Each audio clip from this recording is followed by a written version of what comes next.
Hello friends, welcome to Day Trader Telugu and good evening. Sensex 1390 points down 76,024 దగ్గర close అయితే Nifty 354 points down 23,166 దగ్గర close అయింది. వెరాజ్ bank Nifty 737 points down 50,827 దగ్గర close అయింది. ఇవాళ మార్కెట్స్ లో ఒక రోలర్ కోస్టర్ రైడ్ అయితే కనిపించింది. ఓపెనింగ్ దగ్గర నుంచి మార్కెట్స్ అంటే గ్యాప్ డౌన్ అయ్యాయి, అక్కడి నుంచి పెరగడానికి ప్రయత్నించాయి, మళ్ళీ అక్కడి నుంచి ఎక్కువగానే పడడానికి ప్రయత్నించాయి. బట్ పాజిటివ్ సైడ్ ఏదైనా ఉందా చూడడానికి ఇవాళ మార్కెట్ లో అంటే small caps and mid caps భారీగా పడలేదు. ప్రాబబుల్లీ మీ పోర్ట్ఫోలియోస్ కూడా అంత భారీగా ఇంపాక్ట్ అయిన కండిషన్ ఇవాళ పెద్దగా కనిపించుండదు. పడుంటాయేమో, ఓవరాల్ రెడ్ లో ఉండొచ్చేమో, బట్ యూజువల్ గా ఇంత ఫాల్ కనిపించినప్పుడు ఉండేలా మనకి ఇవాళ పోర్ట్ఫోలియోస్ పెద్దగా ఇంపాక్ట్ అయిందో. ఇఫ్ నేను రాంగ్ చెప్తుంటే ఒకసారి కామెంట్ సెక్షన్ లో మెన్షన్ చేయండి. ఆర్ రీసెంట్ టైమ్స్ లో ఇలాంటి ఫాల్ ఉంటున్నప్పుడు Nifty Sensex bank Nifty fall ఉంటున్నప్పుడు మన పోర్ట్ఫోలియోస్ పడిన దానికంటే ఇవాళ బెటర్ గా ఉంటున్నా మీ అభిప్రాయాన్ని కూడా కామెంట్ సెక్షన్ లో చెప్పండి. ఇవాల్టి వీడియోలో చాలా ఇంపార్టెంట్ డేటా ఉంది. మీకు తెలుసు నిన్నే ఇవాళ మార్కెట్ ఎందుకు గ్యాప్ డౌన్ అయి వోలటైల్ గా ఉండే అవకాశం ఉంది అండ్ ఏప్రిల్ 2 ఏం జరిగే అవకాశం ఉందన్న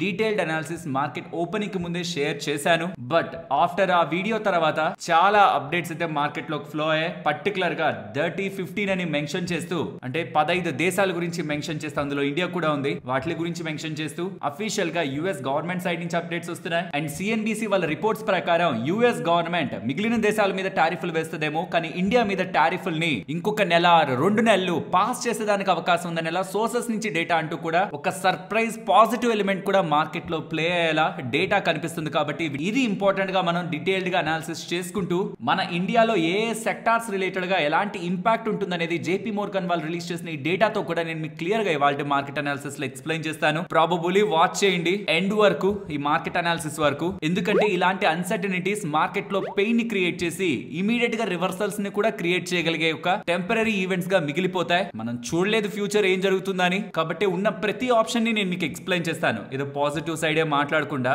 న్యూట్రల్ ఎలా ఉంది అండ్ నెగిటివ్ ఎలా ఉంటుంది అండ్ ఇంపాక్ట్ ఎలా ఉంటుంది డీటెయిల్డ్ గా తెలుసుకుందాం, ఇంక్లూడింగ్ ఏ సెక్టార్స్ మీద ఎలాంటి ఇంపాక్ట్ అని కూడా. Well coming to the market friends, US markets బాగా పడ్డాయి, యూరోపియన్ మార్కెట్స్ పడ్డాయి, ఏషియన్ మార్కెట్స్ పడ్డాయి. ఏంటి అంత గ్రీన్ గా ఉంటే పడ్డాయని చెప్తున్నారంటే ఇప్పుడు గ్రీన్ గా ఉన్నాయేమో, బట్ ఫ్రైడే మన మార్కెట్స్ క్లోజ్ అయిన దగ్గర నుంచి మీరు ట్రాక్ చేస్తూ నెక్స్ట్ మండే కూడా మీరు ట్రాక్ చేస్తూ మొత్తాన్ని యాడ్ చేశారంటే యుఎస్ మార్కెట్స్ కొంచెం ఎక్కువగానే ఫాల్ అయ్యాయి. బట్ దాని తర్వాత రికవర్ అయ్యాయి. S&P 500 ఆల్మోస్ట్ 2% దగ్గరగా నెగిటివ్ గా ఉన్నది కాస్త పాజిటివ్ కి వచ్చేసింది. నాస్డాక్ 2.5% దగ్గరగా పడింది కాస్త న్యూట్రల్ కి వచ్చింది. బట్ యావరేజ్ గా ఫ్రైడే నైట్ నుంచి మండే మొత్తాన్ని కూడా చూస్తే నాస్డాక్ ఒక 2%, S&P 500 కూడా ఒక 1.5% దగ్గరగా రెడ్ లోనే ఉంటది. 2 days ఒక కాంబినేషన్. అలానే యూరోప్ అండ్ ఏషియన్ మార్కెట్స్ కూడా ఇప్పుడు గ్రీన్ ఉన్నాయేమో, బట్ మండే మన మార్కెట్ హాలిడే కదా, దాన్ని కూడా యాడ్ చేస్తే అవి కూడా రెడ్ లోనే ఉంటాయి. అండ్ ఎందుకు గ్లోబల్ మార్కెట్స్ పడుతున్నాయి, పర్టికులర్ గా యుఎస్ మార్కెట్స్ ఎందుకు పడుతున్నాయి? ఇప్పుడు యుఎస్ ప్రెసిడెంట్ అక్కడ టారిఫ్లని పెంచేస్తే అక్కడ ఇన్ఫ్లేషన్ పెరిగిపోతుందని ఒక భయాలు యుఎస్ ఫెడ్ వాళ్ళ మైండ్ లో ఉన్నాయి కదా, ఫెడరల్ రిజర్వ్ వాళ్ళ మైండ్ లో ఉన్నాయి కదా. దీనికి తోడు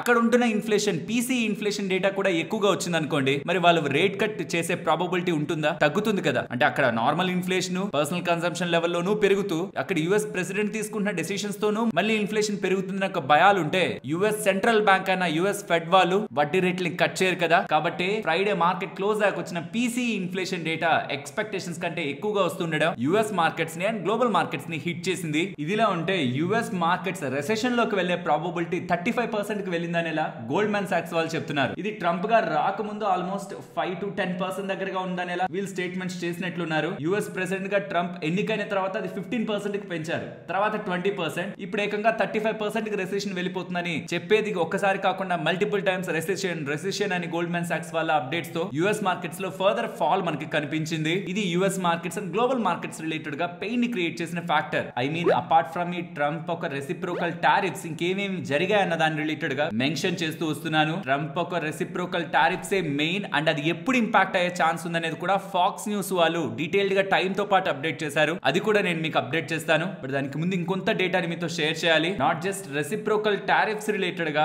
అన్సర్టనిటీ కాకుండా ట్రంప్ ఇరాన్ రిలేటెడ్ గా బాంబింగ్ థ్రెట్ ని కూడా చేయడం జరిగిందనమాట. నేను అక్కడ విధ్వంసాన్ని క్రియేట్ చేస్తాను, నేను చెప్పినట్టుగా న్యూక్లియర్ డీల్ జరగకపోతే నేను అటాక్ చేస్తానని ట్రంప్ గారి స్టేట్మెంట్స్ కూడా కనిపిస్తున్నాయి. దానికి ఇరాన్ వాళ్ళు కూడా అలానే రెస్పాండ్ అవుతున్నారు. మాకు ఇంకొక చాయిస్ లేదు, మేము కూడా తిరిగి మేమేం చేయాలి అది చేస్తాం, వాళ్ళు కానీ మమ్మల్ని అటాక్ చేస్తానేలా స్టేట్మెంట్స్ కూడా ఉన్నాయి. అండ్ యుక్రెయిన్ రిలేటెడ్ గా కూడా మినరల్ డీల్ సైన్ చేయాలి కదా, అది సైన్ చేయకుండా అక్కడ ప్రెసిడెంట్ వెనక్కి తగ్గుతున్నాడు, అది అసలు వాళ్ళకి మంచిదే కాదు, చాలా ఇబ్బందులు పడతారనేలా స్టేట్మెంట్స్ కూడా కనిపిస్తున్నాయి. అంటే గ్లోబల్ మార్కెట్ గా పొలిటికల్ అన్సర్టనిటీని, జియో పొలిటికల్ టెన్షన్స్ ని US president time to time పెంచడానికే ప్రయత్నిస్తున్నారు. దీంతో పాటు 15 కంట్రీస్ ఏవేవైతే అంతా కలిసి ఆ 15 కంట్రీస్ కలిసి 80% ఆఫ్ ద యుఎస్ కి ఎక్స్పోర్ట్స్ చేస్తుంటాయో వాళ్ళ మీద ప్రధానమైన టారిఫ్లు పడతాయని, అందులో ప్రధానంగా China, European union, Mexico, Vietnam, Taiwan, Japan, south Korea, Canada and India కూడా ఉంటాయని యుఎస్ ట్రెజరీ సెక్రటరీ అయిన స్కాట్ గార్ స్టేట్మెంట్స్ అయితే కనిపిస్తున్నాయి. అండ్ చెప్పాను కదా, స్టార్టింగ్ లో ఇమేజ్ చూపించాను కదా, ఇండియా రిలేటెడ్ గా లిటిల్ పాజిటివ్ అప్డేట్స్ కనిపిస్తున్నాయని. డొనాల్డ్ ట్రంప్ గారి స్టేట్మెంట్స్ అయితే ఇండియా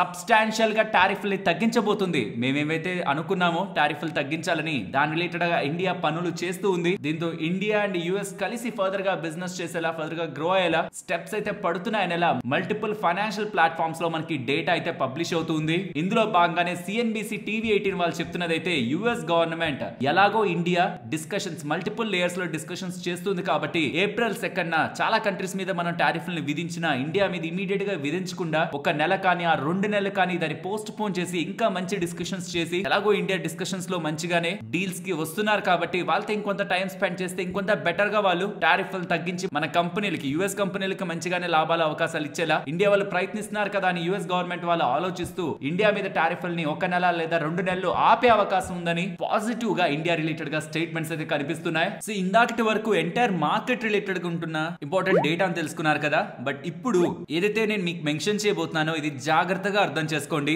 ఏప్రిల్ 2న మనకి US president Trump tariff related గా డెసిషన్ తీసుకుంటారు అన్నదైతే మీకు తెలుసు. కానీ ఏప్రిల్ 2 మన మార్కెట్ టైం లోనే తీసుకుంటారా, లేకపోతే మన మార్కెట్స్ క్లోజ్ అయ్యాక తీసుకుంటారా? దీని రిలేటెడ్ గా మనకు ఒక టైం ఫాక్స్ న్యూస్ వాళ్ళైతే అప్డేట్ చేస్తున్నారు. వాళ్ళు ఏం చెప్తున్నారంటే న్యూయార్క్ టైం ప్రకారం 3 PM డెసిషన్ తీసుకోబడుతుందని ఎలా చెప్తున్నారు అంటే, ఇండైరెక్ట్ గా మనకి మార్నింగ్ 12:30 to 1 o'clock అంటే మనం నిద్రపోతుంటాం అప్పుడు ఏప్రిల్ 2 మన మార్కెట్స్ అయిపోతాయి, క్లోజ్ అయిపోతాయి, నెక్స్ట్ స్లీప్ లో ఉంటారు కదా, ఆ పాయింట్ లో నైట్ 12:31 AM అరౌండ్ మనకి అప్డేట్స్ ట్రంప్ సైడ్ నుంచి, యుఎస్ ప్రెసిడెంట్ సైడ్ నుంచి అప్డేట్స్ వస్తాయి. ఏం అప్డేట్స్ వచ్చే దానికి ఛాన్సెస్ ఉన్నాయనేది నేను వీడియోలో మాట్లాడాను.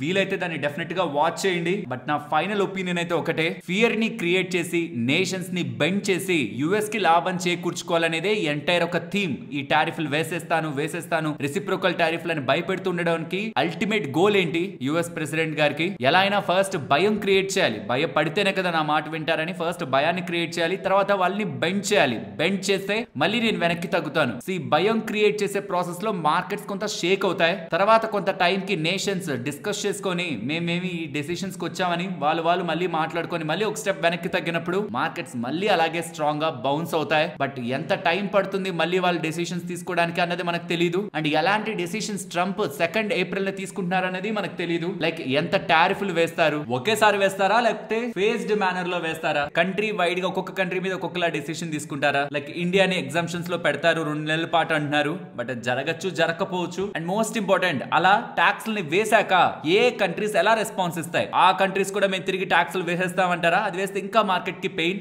పర్టికులర్ గా చైనా, జపాన్, సౌత్ కొరియా మాత్రం యుఎస్ టారిఫ్స్ కి జాయింట్ గా రెస్పాండ్ అవ్వాలని, and China, Japan, south Korea వాళ్ళ ఇంటర్నల్ ట్రేడ్స్ ని ఇప్పటి వరకు ఏదైనా రెస్ట్రిక్షన్స్ వాళ్ళు పెట్టుకున్నా యుఎస్ తో మనకి ఇష్యూ ఉంటుంది కాబట్టి మనం ఒకటయ్యి మనం మంచిగా బిజినెస్ చేసుకుందాం. యుఎస్ తో మనకి ఏదైతే లూజ్ అవుతున్నామో దాన్ని మనం ఒకటైతే మన మధ్యలో మనమే మంచిగా ట్రేడ్స్ చేసుకోవచ్చు అనేలా, ఫ్రీ ట్రేడ్ ప్యాక్ట్ కూడా కుదుర్చుకునే విధంగా వీళ్ళు ప్రయత్నిస్తున్నారనేలా కూడా స్టేట్మెంట్స్ కనిపిస్తున్నాయి. అండ్ వీళ్ళు ముగ్గురు కలిసే రెస్పాండ్ అవుతారు యుఎస్ టారిఫ్స్ కని కూడా డేటా ఉంది. అండ్ మేబీ యుఎస్ వాళ్ళు అలా ప్రెషర్ పెడుతున్నారనో లేకపోతే నార్మల్ గానో తెలియదు కానీ చైనా ప్రెసిడెంట్ ఇండియా చైనా కలవాల్సిన టైం వచ్చిందని, డ్రాగన్ ఎలిఫెంట్ రెండు ఒకటైతే మ్యూచువల్ అచీవ్మెంట్ ని చేయగలరని, ఇద్దరు ఒక కోఆపరేషన్ తో స్ట్రెంథన్ అవ్వచ్చని, బార్డర్ పీస్ ఏదైతే మనకి ఇండియా బార్డర్ రిలేటెడ్ గా కూడా ఇష్యూస్ ఉన్నాయి చైనాతో, దాని రిలేటెడ్ గా కూడా పీస్ ని కోరుకుంటూ చైనా ఇండియాతో strategic relation long term prospect తో చేసుకోవాలనుకుంటుందని కూడా ప్రాబబ్లీ ట్రంప్ రిలేటెడ్ గా ఉంటున్న ఈ రెసిప్రోకల్ టారిఫ్ సినారియోలో ఇండియా సహకారం చైనాకి, చైనా సహకారం ఇండియా కూడా ఉండాలనే ఒక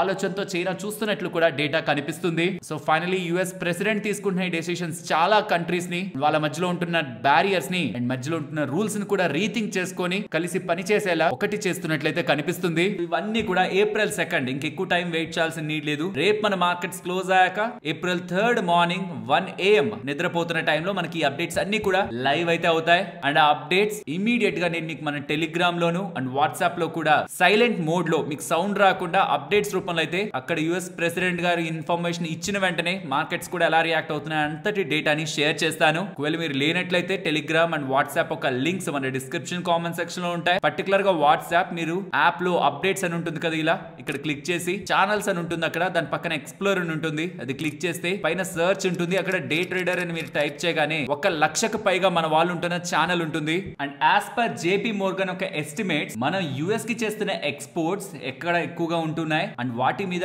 యుఎస్ మన మీద వేస్తున్న ట్యాక్స్ అంతా అండ్ ఇండియా యుఎస్ మీద వేస్తున్న ట్యాక్స్ అంతా డిఫరెన్స్ ఎక్కువగా ఎక్కడ ఉందని చూసినప్పుడు కెమికల్ అండ్ ఫార్మా. బట్ ఫార్మాని వాళ్ళు అంతగా టచ్ చెయ్యరు. దానికి లాజిక్ నిన్నటి వీడియోలో చెప్పాను. టచ్ చేసినా సరే అది వాళ్ళకే నష్టం. ఒకవేళ టచ్ చేసి మన ఫార్మా ఇండస్ట్రీలో ఏదైనా మంచిగా షార్ప్ గా సెల్ ఆఫ్ వచ్చింది అనుకోండి, అది కొన్ని రోజుల నెలల ఎంత టైం పీరియడ్ పెయిన్ ని క్రియేట్ చేసినా అన్ఫేజ్డ్ మేనర్ మన ఫార్మా ఇండస్ట్రీ రిలేటెడ్ గా మంచి గ్రోత్ ని మనం లాంగ్ టర్మ్ లో చూస్తాం. కాబట్టి ఈసారి యుఎస్ ప్రెసిడెంట్ గారి స్టేట్మెంట్స్ తో ఫార్మా ఇండస్ట్రీలో ఏదైనా మేజర్ సెల్ ఆఫ్ వస్తుంటే మాత్రం అది నేను ఒక గుడ్ ఈవెంట్ గానే చూస్తాను. నెక్స్ట్ టెక్స్టైల్ కంపెనీస్ తో కొంత జాగ్రత్త. టెక్స్టైల్ అండ్ క్లాతింగ్ రిలేటెడ్ గా ఎక్కువగానే ఉంది టారిఫ్ డిఫరెన్స్ అనేది. Next agri and meet product, automobiles, ఇవి ప్రధానమైన రంగాలు ఎక్కడ యుఎస్ ప్రెసిడెంట్ ఎక్కువ ట్యాక్స్లు మన ఇండియన్ కంపెనీస్ మీద ఎక్స్పోర్ట్ అవుతున్న వాటి మీద వేసే అవకాశం ఉందని ఈ డేటాను బట్టి మనకు తెలుస్తుంది. సో అల్టిమేట్ గా మార్కెట్ ఎందుకు పడిందని వాళ్ళ మీకు ఫైనాన్షియల్ ప్లాట్ఫామ్స్ లో రీజన్స్ గా ఒక 5 కనిపిస్తాయి. ట్రంప్ టారిఫ్స్ అని ఇదే మెయిన్ రీజన్ యాక్చువల్ గా. బట్ ఈ రీజన్ తో ఐటీ స్టాక్స్ పడడం వల్ల మార్కెట్ ఫాల్ అయిందని, లైక్ ట్రంప్ టారిఫ్స్ తో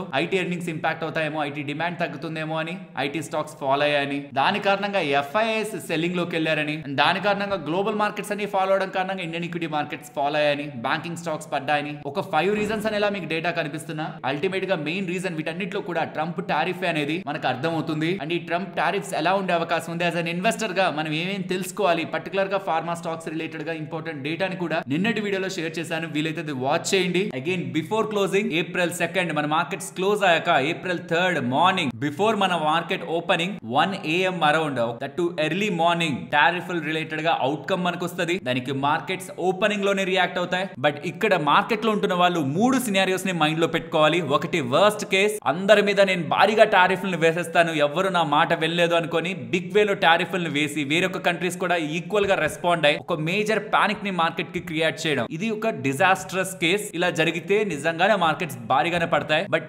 దీంట్లో ఖచ్చితంగా యుఎస్ కి సంబంధించిన markets and US business and global recession, global slow down ఇవన్నీ కూడా లింక్ అయి ఉంటాయి. కాబట్టి ఏ ఒక్క ప్రెసిడెంట్ కూడా, ఏ కంట్రీ ఒక ప్రెసిడెంట్ కూడా జస్ట్ బికాస్ తన మాట నెగ్గాలని ఇంతటి డ్రాస్టిక్ స్టెప్ తీసుకోరు లాజికల్ గా. But let's wait and see. But ఇది కాకుండా మిగతా 2 సినారియోస్ లో ఏ సినారియో మార్కెట్ లో ప్లే అయినా అది మార్కెట్స్ కి బిగ్ వేలో లాంగ్ టర్మ్ లో పెయిన్ ఫ్యాక్టర్ అయితే కాదు. ఆ రెండిట్లో ఒకటి, టారిఫ్లను వేస్తున్నాను, గ్రాడ్యువల్ గా వేస్తాను, ఫస్ట్ కొంత వేస్తాను, డిస్కషన్స్ చేయడానికి ప్రయత్నిస్తాను, నా మాట వినకపోతుంటే మళ్ళీ వేస్తాను. ఈ ఫ్యాక్టర్ ని కానీ తను సెలెక్ట్ చేసుకుంటే మార్కెట్స్ నేను అనుకోవడం కొంత పడి పెరిగే అవకాశం ఉందని, ఆ పర్టికులర్ డే అయినా నెక్స్ట్ 2 or 3 డేస్ లోనే మార్కెట్స్ మంచిగా రికవర్ అయిపోతాయని. థర్డ్ కేసు ఉంది చూసారా, ఆ కేసులో నేను చాలా కంట్రీస్ తో మాట్లాడాను, చాలా వరకు డిస్కషన్స్ లో ఉన్నాయి. సెలెక్టెడ్ గా సెక్టార్స్ బేస్డ్ గా కాకుండా సెలెక్టెడ్ గా కంట్రీస్ బేస్డ్ గా నేను ముందుకు వెళ్తాను. అందులో ఇండియా రిలేటెడ్ గా 2 months వెయిట్ చేస్తారు అనేలా అప్డేట్స్ ఉన్నాయి కదా సోర్సెస్ నుంచి అని. ఒకవేళ అదే నిజమైతే మాత్రం మంచి బౌన్స్ ఇమీడియట్ గా మార్కెట్ ఓపెనింగ్ లో కూడా మనం చూసే అవకాశం ఉంది. Let's wait and see. ఇవి అన్ని కూడా ప్రాబబిలిటీస్. ఏం చేయబోతున్నారనేది యుఎస్ ప్రెసిడెంట్ కి తప్ప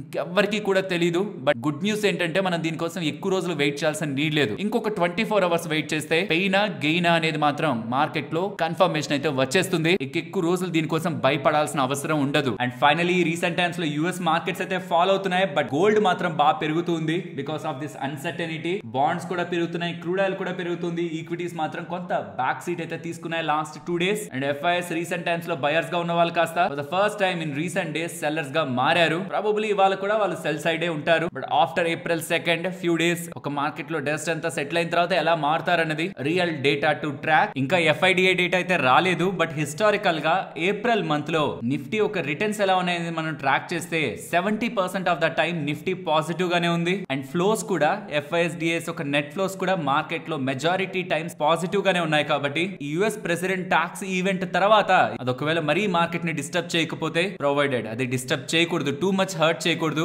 neutral or little negative or in the positive scenario కానీ మార్కెట్ ని వదిలేస్తే యూజువల్ గా లాస్ట్ 10 years డేటా ప్రకారం మార్కెట్ మంచిగానే మూవ్ అవ్వాలి. చూద్దాం ఈ ఈవెంట్ ఏప్రిల్ 2 ఈవెంట్ ఎలా మార్కెట్ ని షేప్ చేస్తుందని. ఫ్రెండ్స్, ఇలా మార్కెట్ లో ఉంటున్న ఎంటైర్ డేటాను అనాలిసిస్ చేస్తూ కంటెంట్ ని మీ ముందుకు తీసుకురావడానికి మేం పెట్టిన ఎఫర్ట్స్ మీకు వాల్యుబుల్ గా అనిపిస్తూ ఉంటే ఉంటే మన వీడియోని తప్పకుండా లైక్ చేయండి. నెక్స్ట్ వడాఫోన్ ఐడియా గురించి మాట్లాడుకోవాలి. ఒక బిగ్ అనౌన్స్మెంట్ గవర్నమెంట్ దగ్గర నుంచి వచ్చింది కాబట్టి స్టాక్ భారీగా పెరిగింది. ఇప్పుడు కొనడానికి ఎవరైనా ప్రయత్నిస్తుంటే మాత్రం మీకు కొన్ని రిస్క్ ఫ్యాక్టర్స్ తెలియాలి. పెన్నీ స్టాక్ బాగా పెరిగిపోతుంది, ఇంత పెరిగింది, గవర్నమెంట్ సపోర్ట్ ఉంది, ఇంకా బాగా పెరుగుతుంది. వెల్, పాజిటివ్ గా ఉంటున్నప్పుడు పాజిటివ్స్ మాట్లాడడంలో సర్ప్రైజ్ ఏ ఉండదు కదా. నెగిటివ్స్ ని మాట్లాడుకుందాం. బట్ దానికి ముందు అసలు వచ్చిన అనౌన్స్మెంట్ ఏంటంటే గవర్నమెంట్ ఆఫ్ ఇండియాకి ఇప్పటి వరకు 22.6% వాటా ఉంది వడాఫోన్ ఐడియాలో. అండ్ వడాఫోన్ వాళ్ళు కొన్ని వేల కోట్ల దగ్గరగా ఏజీఆర్ డ్యూస్, స్పెక్ట్రమ్ డ్యూస్ ఈ రెండు కూడా గవర్నమెంట్ కి కట్టాలి. అలా కట్టాల్సిన డబ్బుల్లో ఏజీఆర్ డ్యూస్ కాకుండా స్పెక్ట్రమ్ డ్యూస్ ఉన్నాయి కదా, స్పెక్ట్రమ్ అప్పులు ఉన్నాయి కదా, అందులో 36,950 కోట్లని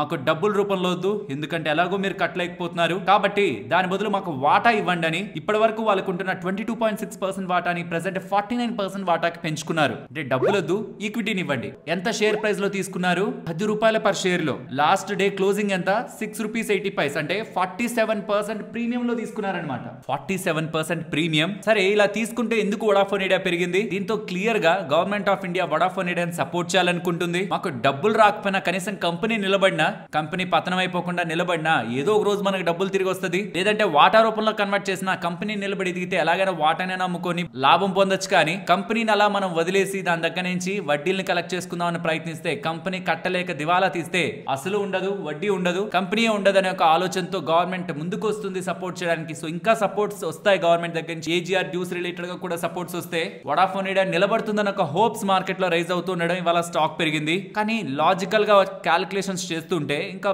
భారీగా వడాఫోన్ ఐడియా గవర్నమెంట్ కి అప్పులు కట్టాలి. అప్పులన్నింటినీ కూడా ఈక్విటీలోకి మార్చేశారనుకోండి, ఎంటైర్ కంపెనీలో గవర్నమెంట్ 81% వాటా హోల్డ్ చేయాలి. ప్రెసెంట్ 49% కదా, 81% వాటా హోల్డ్ చేయాలి. అండ్ దీంతో వచ్చిన లాభం ఏంటంటే ఇప్పుడు గవర్నమెంట్ వాటాను పెంచుకొని ఆల్మోస్ట్ 37,000 కోట్ల దగ్గరగా నాకు డబ్బులు వద్దు అనుకుంది కదా, ఈక్విటీ ఇవ్వు నాకు డబ్బులు వద్దు అనుకుందా. దీని కారణంగా వడాఫోన్ ఐడియా ఫర్దర్ గా డెట్ ని రేస్ చేయడానికి, అప్పులు తెచ్చుకోవడానికి బ్యాంక్స్ నుంచి, అండ్ క్యాపెక్స్ 5G రిలేటెడ్ గా చేయడానికి కూడా వడాఫోన్ ఐడియాకి స్కోప్ దొరుకుతుంది. బట్ ప్రాబ్లం ఏంటంటే ఇప్పుడు ఏదైతే గవర్నమెంట్ వాటాను పెంచుకుందో అది డైల్యూషన్ బేసిస్ లో జరుగుతుంది. అంటే ఎగ్జిస్టింగ్ గా ఉంటున్న షేర్ హోల్డర్స్ కి వాళ్ళ ఓనర్షిప్ స్టాక్ పరంగా, కంపెనీ పరంగా తగ్గుతుంది. And present Vodafone idea problem ని గవర్నమెంట్ పోస్ట్ పోన్ చేసింది కానీ కంప్లీట్ గా క్లియర్ చేయలేదు. సో ఎవరైతే పెట్టుబడి చేయాలనుకుంటున్నారో గవర్నమెంట్ సపోర్ట్ వస్తుంది కదా అని, yes it's a positive side, but it's a complete risk కూడా. అంటే మీరు రిస్క్ చేస్తున్న దానికి రివార్డ్ కూడా అలానే ఉంటుంది. బట్ మీరు రాంగ్ అయితే గవర్నమెంట్ ఎంత హెల్ప్ చేసినా కంపెనీ నిలబడలేకపోతే, ఫర్దర్ గా ఫండ్ రైజ్ చేయలేకపోతే, క్యాపెక్స్ చేసుకోలేకపోతే, మార్కెట్ షేర్ అలాగనే లూజ్ అవుతూ వెళ్తే, ఉన్న అప్పులుగా వడ్డీల్ని కట్టుకోవడానికి కూడా వీళ్ళు బిజినెస్ ని చేసుకోలేకపోతే with due to stiff competition, then ఏదైతే మీరు రిస్క్ చేస్తున్నారో ఆ డబ్బులు మొత్తం కూడా పోయే అవకాశం, ఆ సగమయ్యే అవకాశం కూడా ఉంది. సో కాబట్టి క్లియర్ గా నేను చేస్తున్నది రిస్క్ అని తెలుసు అనుకుంటున్న వాళ్ళు మీ సొంత డెసిషన్స్ తీసుకోవచ్చు. కానీ బిగినర్స్ ఎవరైనా ఇదేదో మంచిగా పెరిగిపోయేలాగా ఉంది అనుకొని ముందుకు వెళ్ళి జంప్ చేయాలనుకుంటుంటే దెన్ వడాఫోన్ ఐడియా మీ చాయిస్ కాకూడదు. ఎలా అయినా వడాఫోన్ ఐడియాని ప్లే చేయాలి, వడాఫోన్ ఐడియా రికవర్ అయితే నేను మంచిగా లాభం పొందాలి, కానీ రిస్క్ తక్కువ తీసుకోవాలనుకుంటున్న వాళ్ళు ఇండస్ టవర్స్ ని గమనించండి. ఎందుకంటే వడాఫోన్ ఐడియా వాళ్ళు నిలబడ్డారంటే మొదట ఎక్కువగా లాభపడబోయే కంపెనీ ఇండస్ టవర్స్, తర్వాత వడాఫోన్ ఐడియాకి అప్పులు ఇచ్చిన బ్యాంక్స్ అనమాట. సో కాబట్టి ఎంటైర్ టెలికాం స్పేస్ ని ప్లే చేస్తూ ప్యూర్ వడాఫోన్ ఐడియా రిలేటెడ్ గా మంచి గెయిన్, ఏదైనా బాగా పెరిగితే వడాఫోన్ ఐడియా మంచి గెయిన్ వచ్చే కంపెనీలో కూడా ఉండాలనుకుంటే ఇండైరెక్ట్ ప్లే మీరు ఇండస్ టవర్స్ తో చేయొచ్చు. ఇక్కడ కూడా వడాఫోన్ ఐడియా ఎగ్జిస్ట్ ఉండదు, కంప్లీట్ గా ఉండదు ఇంకా వడాఫోన్ ఐడియా అనుకుంటే కూడా ఇక్కడ ఇంపాక్ట్ నెగిటివ్ గా ఉంటది, but not in that extent. Vodafone ఐడియాలో అయితే కంప్లీట్ రిస్క్, ఇక్కడైతే సర్టైన్ పోర్షన్ మాత్రమే రిస్క్ ఉంటుంది. వడాఫోన్ ఐడియా ఎగ్జిస్టెన్స్ ఉండి ఫర్దర్ గా పెరుగుతుంటే ఇక్కడ కూడా రివార్డ్ మీకు కనిపిస్తుంది. కాబట్టి instead of Vodafone Idea Indus Towers related గా స్టడీ చేయడానికి ప్రయత్నించండి టెలికాం స్పేస్ లో. నేను పర్సనల్ గా అయితే ఈ స్పేస్ లో ఎయిర్టెల్ ని తప్పితే నేను స్టడీ చేయడం, ఫోకస్ చేయడం అండ్ నెంబర్స్ ని ట్రాక్ చేయడం ఎయిర్టెల్ ని తప్పితే ఇంకే మేజర్ కంపెనీస్ రిలేటెడ్ గా ఎన్ని ఇయర్స్ లో చేయలేదు. ఒకవేళ చేయాల్సి వస్తే మాత్రం ఇండస్ టవర్స్ తోనే నేను స్టార్ట్ చేస్తాను, బట్ నేను ఎక్కువగా చూసేది ఎయిర్టెల్. ఫ్రెండ్స్, ఇలా న్యూస్ అప్డేట్స్ ని అనాలిసిస్ చేస్తూ మీ ముందుకి కంటెంట్ తీసుకురావడానికి మేం పెడుతున్న ఎఫర్ట్స్ మీకు వాల్యుబుల్ గా అనిపిస్తూ ఉంటే మన వీడియోని తప్పకుండా లైక్ చేయండి. ఫ్రెండ్స్, ఏప్రిల్ 1 నుంచి కొన్ని బిగ్ చేంజెస్ అయితే మన ఇండియాలో రాబోతున్నాయి. జాగ్రత్తగా గమనించండి. ఏప్రిల్ 1 నుంచి మీరు సంపాదిస్తున్న శాలరీ కానీ, బిజినెస్ ఇన్కమ్ కానీ 12 లక్షల వరకు కంప్లీట్లీ ట్యాక్స్ ఫ్రీ. అంటే 12 lakhs వరకు వస్తున్న శాలరీ పై ఆర్ బిజినెస్ ఇన్కమ్ పై రిబేట్ వచ్చేది కంప్లీట్లీ ట్యాక్స్ ఫ్రీ అవుతుంది. వెరాజ్ శాలరీ సంపాదిస్తున్న వాళ్ళకైతే ఇది 12,75,000 వరకు కూడా ట్యాక్స్ ఫ్రీ కిందకే వెళ్తుంది విత్ రిబేట్ తో. ఇది మేజర్ ది. కాబట్టి ఏప్రిల్ 1 నుంచి వస్తున్న శాలరీ రిలేటెడ్ గా ఇన్కమ్ ట్యాక్స్ తగ్గుతుంది. టీడీఎస్ రిలేటెడ్ గా కానీ అండ్ అదర్ థింగ్స్ ఏదైతే టాక్సెస్ రిలేటెడ్ గా ప్లాన్ చేస్తూ ఉంటారో అవి తగ్గడం కారణంగా, ఇన్ హ్యాండ్ శాలరీ పెరగడం కారణంగా ప్రాబబ్లీ ఎక్స్పెన్సెస్ ఆర్ సేవింగ్స్ కూడా పెరిగే అవకాశం ఏప్రిల్ 1 నుంచి ఉంది. అండ్ యూనిఫైడ్ పెన్షన్ స్కీమ్ అనేది అనేది ఓల్డ్ పెన్షన్ స్కీమ్ ని రీప్లేస్ చేస్తుంది. అండ్ జిఎస్టీ రిలేటెడ్ గా మల్టీ ఫ్యాక్టర్ అథెంటికేషన్, అదే అండి 2 ఫ్యాక్టర్ అథెంటికేషన్ అంటారు కదా, మన లాగిన్ పాస్వర్డ్ పెట్టాక కూడా మన మొబైల్ కి ఈమెయిల్ కి ఓటీపీలు వెళ్ళి కన్ఫర్మేషన్ తీసుకుంటారు కదా, అది జిఎస్టీ పే చేసిన వాళ్ళు రిలేటెడ్ గా మ్యాండేటరీ అవ్వబోతుంది ఫ్రమ్ April 1st. అండ్ కొన్ని బ్యాంక్స్ లైక్ ఎస్బీఐ కానీ, Punjab national bank, Canara bank వాళ్ళ మినిమం బ్యాలెన్స్ రిక్వైర్మెంట్స్ ని ఇంట్రడ్యూస్ చేయనున్నాయి. సో ఎవరైనా ఈ బ్యాంక్స్ లో అకౌంట్ ని హోల్డ్ చేస్తుంటే మినిమం బ్యాలెన్స్ ఏదైనా చేంజ్ అయిందని మీ బ్యాంక్ లో కనుక్కొని ఆ మినిమం బ్యాలెన్స్ ఎంత మెయింటైన్ చేయాలి అంత మెయింటైన్ చేయండి, లేదంటే పెనాల్టీలు పడే అవకాశం ఉంది. April 1st నుంచి అమలు అవబోతున్న రూల్. పర్టికులర్ గా పేరెంట్స్ కి తెలిసిన వాళ్ళకి కూడా ఎస్బీఐ లో, పిఎన్బి లో, కెనరా బ్యాంక్ లో అయినా అకౌంట్స్ ఉంటున్నా వాళ్ళని ఒకసారి అలర్ట్ చేయండి. నెక్స్ట్ బ్యాంక్ డిపాజిట్స్ పై వస్తుంది కదా వడ్డీ, దానిపై టీడీఎస్ కట్ అవుతుంది కదా, అది అంతకు ముందు 40,000 ఉండేది లిమిట్, అది 50,000 కి పెంచారు. ఇది మంచి వార్తే. ఇవన్నీ కూడా April 1st నుంచి అమలు అవబోతున్నాయి. వీలైతే ఇది ఒక స్క్రీన్ షాట్ లో, ఒక ఇమేజ్ లో తీసుకొని కూడా మన వాళ్ళతో షేర్ చేయండి. అండ్ ఫ్రెండ్స్, సెబీ రిలేటెడ్ గా ఇంకొక మేజర్ అప్డేట్ కనిపిస్తుంది మీకు. మనీ కంట్రోల్ లోను, ఎకనామిక్స్ టైమ్స్ లోను డేటా పబ్లిష్ అవుతుంది. హెచ్ఎన్ఐ ఇన్వెస్టర్స్ అంటే మరీ బిగ్ ఇన్స్టిట్యూషనల్ ప్లేస్ కాకుండా హెచ్ఎన్ఐస్ ఉంటారు కదా, కొంచెం వెల్తీ పీపుల్ ఉంటారు కదా ఫారెన్ లో, వాళ్ళు ఎఫ్టీఐ రూట్ లోనే కాకుండా ఇండివిజువల్ గా వాళ్ళు ఇండియాలో రిజిస్టర్ అయ్యి నార్మల్ గా మీలాగా నాలాగా అకౌంట్స్ ని ఓపెన్ చేసుకొని కేవైసీ చేసి ఇండియాలో ఇన్వెస్ట్మెంట్ చేసేలా, కేవలం ఎఫ్టీఐ రూట్ లో మరి స్ట్రింజెంట్ రెగ్యులేషన్స్ ఉండేలా కాకుండా డైరెక్ట్ మార్కెట్ యాక్సెస్ వాళ్ళకి ఇవ్వాలనుకుంటున్నట్టు దీనికి తగిన చర్యల్ని సెబీ వాళ్ళు స్టార్ట్ చేశారనేలా కొన్ని ఫైనాన్షియల్ ప్లాట్ఫామ్స్ లో డేటా పబ్లిష్ అవుతుంది. ఇది ఒకవేళ జరుగుతుంటే మాత్రం, అంటే ఈజ్ ఆఫ్ మార్కెట్ యాక్సెస్ ని చేస్తే మాత్రం చాలా మంది ఫారినర్స్ ఒకవేళ ఇండియా రిలేటెడ్ గా ఇన్వెస్ట్మెంట్ చేయడానికి ఇంట్రెస్ట్ ఉంటున్న వాళ్ళు, లైక్ రీటైలర్స్ ఎలా అయితే మన ఇండియన్ మార్కెట్స్ ని సపోర్ట్ చేస్తున్నారో, అలానే వేరే మార్కెట్స్ లో కూడా అక్కడ ఉంటున్న నార్మల్ ప్రజలు ఎలా అయితే వాళ్ళ మార్కెట్స్ ని సపోర్ట్ చేస్తారో, ఇక్కడ మన మార్కెట్స్ కి వేరొక కంట్రీస్ కి సంబంధించిన హెచ్ఎన్ఐస్ కి, హై నెట్వర్త్ ఇండివిజువల్స్ కి స్కోప్ ఇస్తే రెగ్యులేటరీ ఇష్యూస్ కారణంగానే ఆగిపోయిన వాళ్ళు మార్కెట్ లో ఇన్వెస్ట్మెంట్ చేసే అవకాశం కూడా ఉంది. కాబట్టి ఈ డెసిషన్ కానీ సెబీ తీసుకొని next ministry of finance and RBI వాళ్ళు కూడా అలౌ చేస్తుంటే మాత్రం ఇది మార్కెట్స్ రిలేటెడ్ గా మంచి విషయం. అండ్ ఫ్రెండ్స్, ఎవరైనా ఫార్మా స్పేస్ రిలేటెడ్ గా ఒకవేళ ట్రంప్ గారు టారిఫ్లు వేస్తే ఇమీడియట్ గా ఫార్మా కంపెనీస్ లో కానీ ప్రెషర్ వస్తే వీటిని గమనించాలని చూస్తున్నట్లయితే US generic companies like Torrent Pharma, Sun Pharma, Divi's, ఇవి compared with Zydus, doctor Reddy's, Aurobindo తో కంపేర్ చేస్తే తక్కువ ఇంపాక్ట్ అయ్యే అవకాశం ఉంది. బట్ ఈ యుఎస్ ఎక్స్పోజర్ కారణంగా, but on the long term నిజంగానే ఫార్మా కంపెనీస్ మీద టారిఫ్లు వేస్తే అది యుఎస్ లో ఉంటున్న ఫార్మా కంపెనీస్ కి ఎడ్జ్ ఇచ్చి అక్కడ సేల్స్ ని పెంచుకునే అవకాశం కంటే యుఎస్ లో ఉంటున్న కన్స్యూమర్స్ కి ధరల్ని పెంచి వాళ్ళ మీద అధికమైన భారం వేసే స్కోప్ ఉంటుంది. కాబట్టి ఫార్మా రిలేటెడ్ గా యుఎస్ వాళ్ళ స్టాండ్ ఎలా ఉంటుంది అనేది నేనైతే ఎంటైర్ టారిఫ్ గేమ్ లో అబ్జర్వ్ చేయాలనుకుంటున్నాను. నెక్స్ట్ మల్టిపుల్ ఆర్డర్స్ గురించి మాట్లాడుకోవాలి. అందులో ఫస్ట్ హెచ్ఏఎల్ వాళ్ళు వాళ్ళ బిజినెస్ అప్డేట్ ని షేర్ చేశారు. అందులో పెద్ద డేటా ఏం లేదు, రెవెన్యూస్ ఫ్లాట్ గా ఉన్నాయి FY25 రిలేటెడ్ గా. బట్ మెయిన్ పాయింట్ ఏంటంటే వాళ్ళు 62,700 కోట్ల 62,700 crores బిగ్ కాంట్రాక్ట్ డిఫెన్స్ వాళ్ళ దగ్గర నుంచి గెలుచుకున్నారని, అందులో భాగంగా 156 లైట్ కాంబాక్ట్ హెలికాప్టర్స్ ని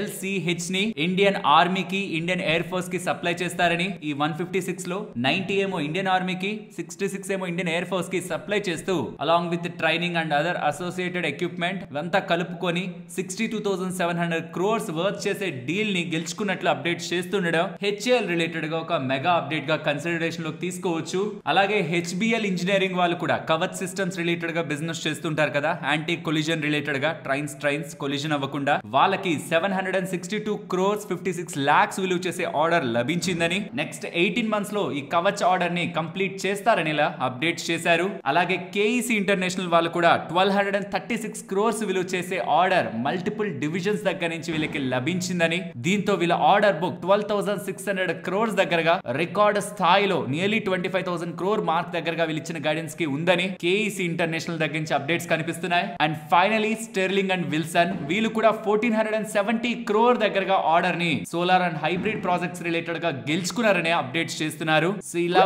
ఒకటి తర్వాత ఒకటి ఆర్డర్స్ ఎందుకు నేను మీకు మెన్షన్ చేశానంటే, ఇండియాలో క్యాపెక్స్ అండ్ స్పెండింగ్ పర్టికులర్ గా డిఫెన్స్ స్పేస్ అనే కాదు, ఇన్ఫ్రా స్పేస్ రిలేటెడ్ గా, రెన్యూబుల్ ఎనర్జీ స్పేస్ రిలేటెడ్ గా స్ట్రాంగ్ గా కొనసాగుతుంది. మోస్ట్ ఆఫ్ ద కంపెనీస్ వాళ్ళు ఇచ్చిన ఆర్డర్ బుక్ గైడెన్స్ అయితే మీట్ అవుతున్నాయి. ఈ ఆర్డర్ బుక్ ఒక గైడెన్స్ మీట్ అవడం కారణంగా ఫర్దర్ కమింగ్ ఇయర్స్ పాటు మనకి వాళ్ళ visibility in terms of revenues, profitability కనిపిస్తుంది. కాబట్టి ఇండియాలో స్ట్రాంగ్ స్పెండింగ్ జరుగుతుంది ఇన్ టర్మ్స్ ఆఫ్ ఆర్డర్స్ అనేది మనకు అర్థమవుతుంది. నెక్స్ట్ ఐటీసీ వాళ్ళు century pulp and paper business ని ఆదిత్య బిర్లా రియల్ ఎస్టేట్ వాళ్ళ దగ్గర నుంచి 3,500 crores కి ఎక్వైర్ చేసినట్లు కనిపిస్తుంది. సో అలా చూస్తే వాళ్ళ ఈవీ టు ఎబిటా కి 7 times ట్రాన్సాక్షన్స్ జరుగుతుంది. అండ్ ఈ డీల్ ఈపీఎస్ అక్రిటివ్. సో రావడమే ఐటీసీ రిలేటెడ్ గా ఈపీఎస్ లో వాల్యూని కూడా యాడ్ చేస్తుంది. అండ్ ఇది ఐటీసీ యొక్క paper boards, paper and packaging segment లో యాడ్ అవుతుంది. నెక్స్ట్ ఏపీఎల్ అపోలో ట్యూబ్స్ వాళ్ళ డేటా షేర్ చేస్తున్నారు. FY25 రిలేటెడ్ గా వాల్యూమ్స్ 21% ఇంప్రూవ్ అయ్యాయని, Q4 రిలేటెడ్ గా కూడా వాల్యూమ్స్ 25% ఇంప్రూవ్ అయ్యాయని,